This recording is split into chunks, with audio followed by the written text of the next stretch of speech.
سر ہوتا یہ ہے کہ ہم زندگی میں تگو کسی چیز کو حاصل کرنے کے لیے کرتے ہیں، حق کو حاصل کرنے کے لیے، انعام کو حاصل کرنے کے لیے، جنت کو حاصل کرنے کے لیے۔ جس شخص کو مشاہدہ حق حاصل ہو جائے یا جنت حاصل ہو جائے تو پھر اس کے سامنے تو کوئی منزل نہیں رہ جاتی، پھر اس کو اعمال کی کیا ضرورت ہے، کیونکہ اب ان میں نہ تجسس ہے اور نہ شوق رہا ہے۔ آپ کا سوال یہ ہے کہ اگر ہمیں دنیا میں ذات حق کا شعور یا ادراک نصیب ہو جائے تو اس سے آگے کوئی بھی منزل نہیں ہے۔ ذات حق کے مشاہدے کے بعد تو منزلیں ختم ہو جانی چاہیے۔ آپ کا پہلا سوال یہ تھا کہ جو انسان خدا کی طرف جا رہا ہے اس کو تو ادراک ہو جائے گا، جو شخص سوال کرنے والا ہے اس کو تو اس بات کا ادراک ہی نہیں۔ اب آپ کا سوال یہ ہے کہ جن لوگوں کو ادراک ہوا اب وہ ادراک کے بعد کیا کر رہے ہیں، اور یہ کہ جن لوگوں کو ادراک حق ہو جاتا ہے، ان کو عرفان ہو جاتا ہے، تو اس کے بعد اس شخص کو دنیاوی چیزوں کی کیا ضرورت رہتی ہے، کیونکہ خدا تو اپنی ذات میں سفیشینٹ ہے، اپنی ذات میں تنہا ہے، مخفی ہے، گنجینا ہے اور کافی ہے، پھر اسے بشر کی کیا ضرورت ہے۔ پھر انسان کے ساتھ جھگڑا بھی ہے، دوستی بھی ہے، صلح بھی ہے، انسان کو دشمن بھی کہتا ہے اور دوست بھی کہتا ہے۔ اس راز کو سمجھو کہ کسی انسان کو اللہ تعالیٰ کا محبوب صلی اللہ علیہ وآلہ وسلم بننے کے بعد اب کافروں کے ساتھ کیوں الجھنا پڑ رہا ہے، تو راز یہ ہے کہ الجھن تو اب شروع ہوئی ہے۔ اللہ کا محبوب صلی اللہ علیہ وسلم ہونے کے بعد ہی تو یہ کہانی شروع ہوئی ہے۔ پہلے اپنا محبوب بناتا ہے، اس کے بعد کام کراتا ہے، کیونکہ اللہ کا کام تو اب شروع ہوا ہے۔ تو جو لوگ اللہ کے محبوب ہوئے وہی لوگ تو تکلیفیں برداشت کرتے ہیں۔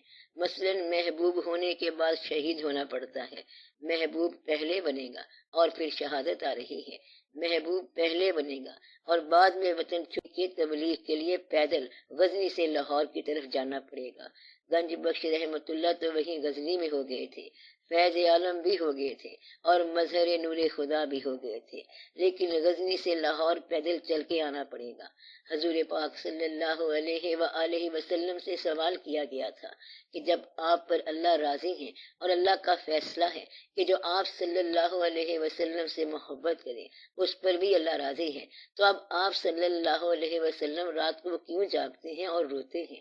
آپ نے فرمایا کہ کیا تم لوگ نہیں پسند کرتے کہ میں اس کے احسانات کا شکر ادا کروں؟ اب جن لوگوں کو دیدار حق ہوا یا دیدار عرفان حق ہوا ان لوگوں پر یہ لازم ہے کہ جن لوگوں کو یہ نہیں ہوا وہ ان تک اللہ کا یہ رحم اور فضل کنوے کریں۔ ان پر یہ فرض عائد بھی ہو جاتا ہے اور بعض اوقات اللہ کی طرف سے عائد کر دیا جاتا ہے۔ ایک اور بات یہ ہے کہ جن لوگوں کو افقی سفر عطا ہوتا ہے ان کو راسی سفر بھی ملتا ہے، اور جن کا راسی سفر ہوتا ہے ان کو افقی سفر بھی ملتا ہے۔ جو اللہ کی بارگاہ میں جتنے ہی مقبول ہوتے ہیں وہ اللہ کی دنیا میں اتنے ہی مقبول ہوتے ہیں، ان کو دنیا میں بھیجا جاتا ہے اور یہ واقعہ کیا جاتا ہے۔ اس لیے پیغمبروں کو کافروں سے تبلیغ کرنی پڑے گی اور اولیاء کرام کو غیر اولیاء سے بات کرنی پڑے گی اور غیر اولیاء کے لیے دعا بھی کرنی پڑے گی۔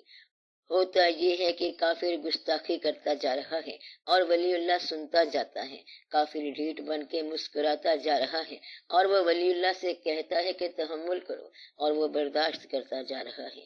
ولی کی شان ہی یہ ہے کہ صداقت کے باوجود آگے سے دھیما رہتا ہے۔ لوگ زیادتیاں کرتے رہے ہیں لیکن طاقتور لوگوں نے بڑے تحمل سے زندگی گزاری ہے تو وہ اپنا پورا شعبہ تحمل سے گزار گئے۔ انہوں نے بڑی بڑی محنتیں کی ہیں، لنگر پکاتے رہے اور لوگوں کو کھانے کھلاتے رہے اور خود روزہ دار رہے اور شب بیدار رہے۔ اس لیے ان کو لوگوں نے خواجہ غریب نواز رحمت اللہ کہا اور وہ اپنا شعبہ پورا کر گئے، اپنا کام پورا کر گئے۔ انہیں اللہ کا قرب ملا اور اس کے بدلے میں انہوں نے اللہ کے بندوں کو اپنے قریب کیا۔ تو اگر اللہ کا قرب نصیب ہو جائے تو اللہ تعالیٰ کے بندوں کا قرب ہوگا، لیکن اللہ تعالیٰ کے بندوں کا قرب ہو تو یہ ضروری نہیں کہ اللہ تعالیٰ کا قرب ہوگا، لیکن اللہ کا تقرب انسان کے تقرب کے لیے ہے، اور انسان کی فلاح کے لیے ہے، اور لوگوں کو نصیحت کرنے کے لیے ہے۔ اور راز یہ ہے کہ جن لوگوں پر کوئی چیز آشکار ہو گئی، کوئی شعبہ آشکار ہو گیا یا کوئی راز آشکار ہو گیا، اس کے بعد ان کی ڈیوٹی خود بخود بنتی رہتی ہے، اس کو بتانے کی کوئی ضرورت نہیں ہوتی کہ اب تمہاری یہ ڈیوٹی ہے۔ وہ کیفیت ہی ایسی ہوتی ہے۔ مثلا ایک کیفیت یہ ہے کہ جس آدمی کو چیخ مل جائے وہ آدمی سناٹوں میں جائے گا اور شور مچائے گا۔ اب چیخ مارنا آدھی کہانی ہے، فرمان ہے کہ اور پھر ایک چیخ آئی اور پوری بستی غائب ہو گئی، یعنی رات کو زندہ انسان سوئے اور آسمان کی طرف سے کوئی چیخ کی آواز آئی اور وہ سارے کے سارے مر گئے، سو گئے۔ یہ چیخ کی کہانی ہے۔ اسی طرح ایک پیغمبر ایسے ہیں جنہیں سوز ملا، لہن ملا، اور وہ گاتے جا رہے ہیں اور تبلیغ کرتے جا رہے ہیں۔ کسی پیغمبر کو لوہے کا شعور ملا اور وہ لوہا پگھلاتے جا رہے ہیں اور اپنا کام کرتے جا رہے ہیں۔ اسی طرح کچھ پیغمبر دلوں کے واقعات کرنے والے ہیں اور کچھ ذہن کے واقعات کرنے والے ہیں، کچھ طبیب ہیں اور حکیم ہیں۔ اور حضرت عیسیٰ علیہ السلام ہاتھ لگائیں تو بیماری دور ہو جائے، ہاتھ لگائیں تو کوڑ کی بیماری دور ہو جاتی ہے۔ اب سارا راز یہ ہے کہ جب اللہ کا قرب مل جائے تو اللہ کے بندوں کے فرائض بھی شروع ہو جاتے ہیں۔ یہ اللہ کا منشا ہے۔ ایسے لوگ جو معاشرے میں ایسے کاموں میں مشغول نظر آتے ہیں جو دوسرے لوگوں کے فائدے کے لیے ہیں، تو کیا وہ بھی اسی قسم کے ہوتے ہیں؟ جو لوگ معاشرے میں مشغول ہیں تو ضروری نہیں کہ وہ اللہ کے لیے مشغول ہوں، لیکن جن کو اللہ نے شعور عطا کیا وہ معاشرے میں مصروف ہو سکتے ہیں۔ تو گویا کہ تقرب الہی جو ہے وہ تقرب دنیا ہو سکتا ہے، لیکن اگر ان کی مصروفیت دنیا کے لیے ہو تو یہ ضروری نہیں کہ تقرب الہی کے لیے ہے۔ اس طرح کے لوگ اگر یہ کہتے ہیں کہ ہم دنیا کی خدمت کر رہے ہیں تو یہ تقرب الہی کا ذریعہ نہیں ہے۔ دیکھنا یہ ہے کہ خدمت کا مقصد کیا ہے۔ اصل راز ہے اللہ کے منشا کے مطابق دنیا کی خدمت کرنا، ورنہ تو دنیا کی خدمت اپنی انا کے لیے ہو سکتی ہے اور اپنی ذات کے لیے ہو سکتی ہے۔ مثلا آپ یہ کہو کہ ایک آدمی نے لوگوں کی خدمت کے لیے ہسپتال بنا رکھا ہے، تو ہسپتال بنانے اور ایک دیندار شخص کی لوگوں کی خدمت کرنے میں بڑا فرق ہے۔ مدعا یہ نہیں ہے کہ آپ ہسپتال بناؤ یا نہ بناؤ اور لوگوں کی خدمت کرو یا نہ کرو، بلکہ بات یہ ہے کہ تقرب الہی والا شخص عام طور پر دنیا کے لیے اور لوگوں کے لیے تقرب بن جاتا ہے، لیکن دنیا کا تقرب ضروری نہیں کہ یہ اللہ کا تقرب بنے۔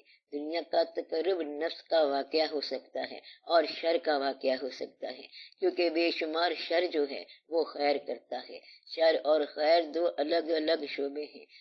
بے شمار شر دنیا میں ایسے ہیں جو بظاہر خیر کے کاموں میں مصروف نظر آتے ہیں۔ نیکی کرنے والے بڑے بد ہو سکتے ہیں، ایسا ہو سکتا ہے کہ ان کے نیکی کرنے کے عمل میں بھی بدی کارگر ہو۔ اسی کو بولتے ہیں منافقت، ہپوکریسی، بہروپیے قسم کے لوگ کہ بظاہر نیک ہوں لیکن باطن بد ہو۔ اس لیے یہ بات واضح ہے کہ معاشرے میں خدمت کرنے والے لوگوں میں تقرب الہی والے صرف وہ ہوتے ہیں جن کی خدمت کی نیت اللہ کو راضی کرنا ہو۔